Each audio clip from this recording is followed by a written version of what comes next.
Ang yamas oh. Ay, hindi nito yamas oh.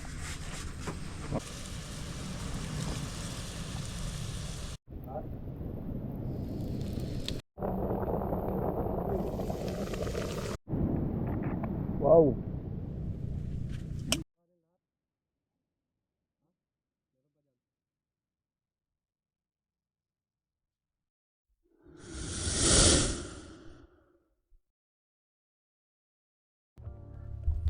What's up mga bok? Isang mapagpalang araw sa inyong lahat. Panibagong araw, panibagong mukbang na naman ang ating gagawin. Kaya samahan nyo kami mga bok. So bali ito mga pala mga bok ang nahuli ni Utol. Nangawili siya na dipain. Bali hindi tayo nakasama dyan mga bok kasi may pinuntahan tayo. Sumama tayo kay Bok Timoy, nagkitang kami. So bali ito yung igat na nahuli namin sa kitang. Dinala ko na dito sa tabing dagat para dito na namin lutuin. Kasama ng mga nahuli ni Utol. Yan nga pala yung mga huli niya. Bisugo at saka pakol. At ito na nga mga bok, sinimulan na naming linisin itong igat. So bali ang gagawin natin dyan mga bok na luto ay gagataan natin yan. Papaksiwin muna natin bago gataan. So ito na nga, inumpisahan na natin na gayatin mga bok para maluto na natin.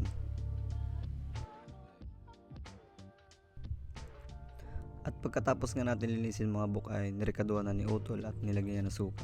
So bali ang gagawin daw niya ay papaksiwin niya muna bago gagataan. So ito nga pala mga isda mga bok ay gagawin natin siyang tinola para may sabaw. At ito na nga mga bok, sinalang natin sa ating lutuan at sa ating kaldero na 20th century pa ata ito. At pagkatapos paksiwin mga bok, nilagyan na natin ng gata. At ito naman yung mga nahuli ni Utol na pakol, inihaw na ng pamangkin ko. So bali napakalakas pa nga ng usok, hindi pa lumiliyab. At ito na mga bok, kumukulo na siya. Bali nilagyan natin yan ng luyang dilaw mga bok para may pangpakulay. At ito naman yung ating mga inihaw na pakol mga bok. At pagkatapos natin mag-ihaw, nilagyan na natin ng sabaw yung kaldero para ating sabawan. So bali nagpakulo muna tayo ng tubig dyan mga bok. Hindi tayo nakapag-video kasi nasa kabasingan ako kanina tapos siya nangawil. Sumama kasi ako kay Bok Timoy. Kaya hindi natin na-videohan yung mga huli. At pagkakulungan ng tubig mga bok ay nilagay na ni Utol yung mga isda isa-isa.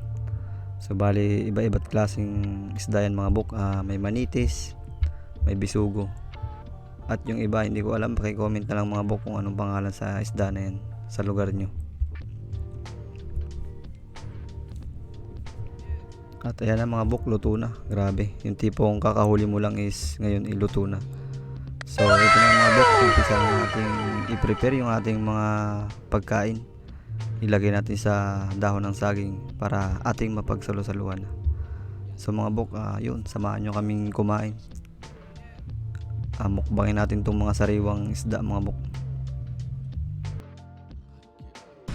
Kinola.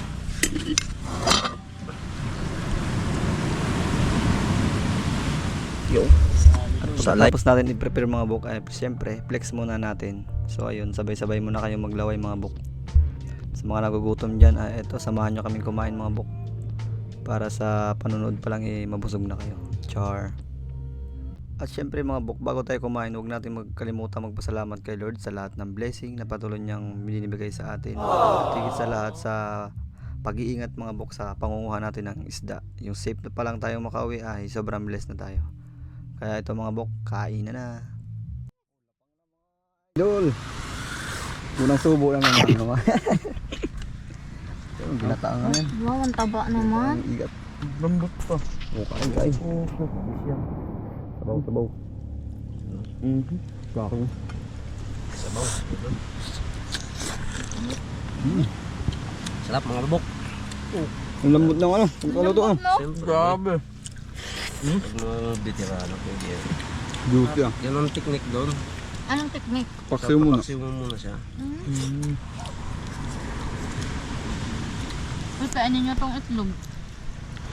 Nako. Sarap. Init.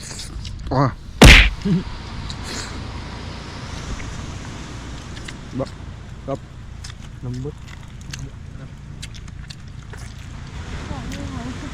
Wala mo.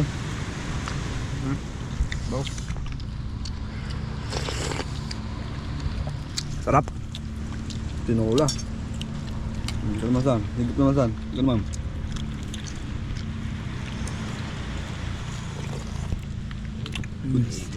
Grabe. Wala ako sa higop ni Jay ay.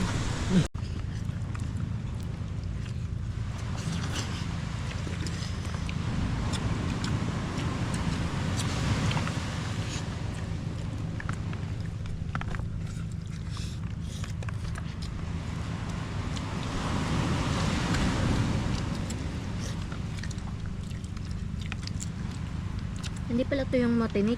Hindi yun.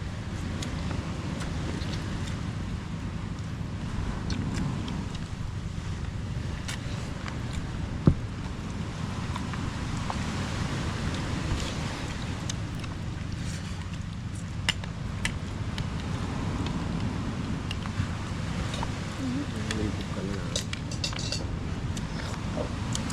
Init. Ako.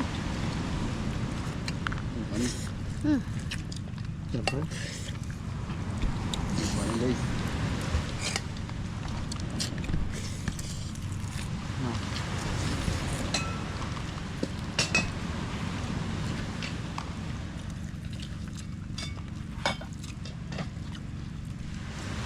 Sarsa montal. Sarsa.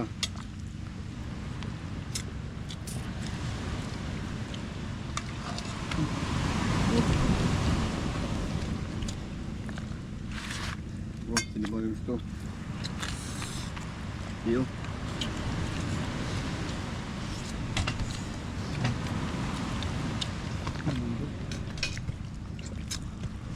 Ito naman.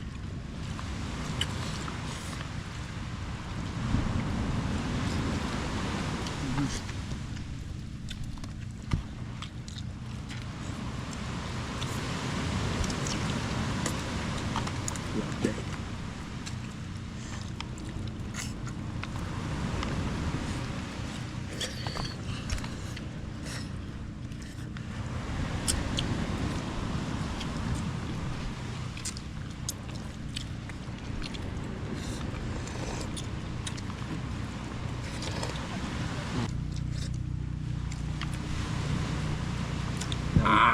Ayaw ko ng isda, ilat lang akin. Lambot no? Juicy.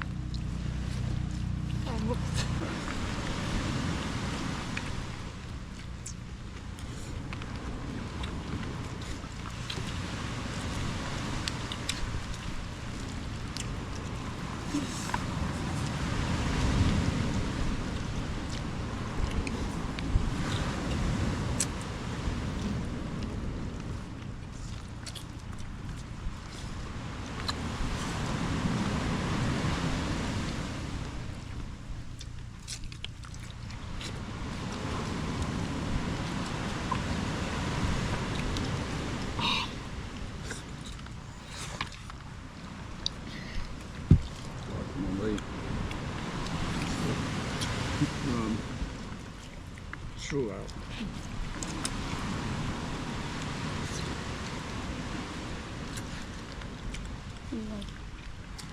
Juicy.